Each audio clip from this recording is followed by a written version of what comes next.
আজকে 29শে জুলাই মোহনবাগান দিবস উপলক্ষে আমি মোহনবাগানের জার্সি পরে বেরিয়ে যাব পাড়ায়। মোহনবাগান দিবস সেলিব্রেট হবে, তো তার জন্য আমি সাইকেল নিয়ে বেরিয়ে পড়েছি পাড়ায় যাওয়ার জন্য। আর আমি মনে হচ্ছে প্রচণ্ড লেট হয়ে গেছি, কারণ আমি সবসময় লেটেই চলি।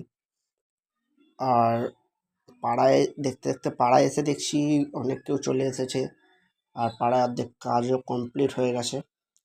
মোহনবাগানের গেটটা এরকম টাইপের সাজিয়েছে, একবার ভালো করে দেখিয়ে দিচ্ছি তোমাদের।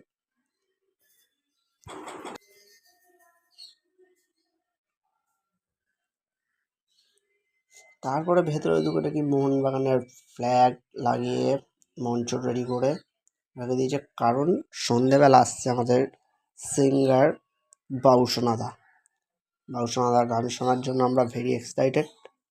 তারপরেই আমাদের কাউন্সিলর 15 নম্বর ওয়ার্ডের শ্রাবণী কাশ্যপী দিদি, তিনি এখন ফ্ল্যাগ তুলে মোহনবাগানকে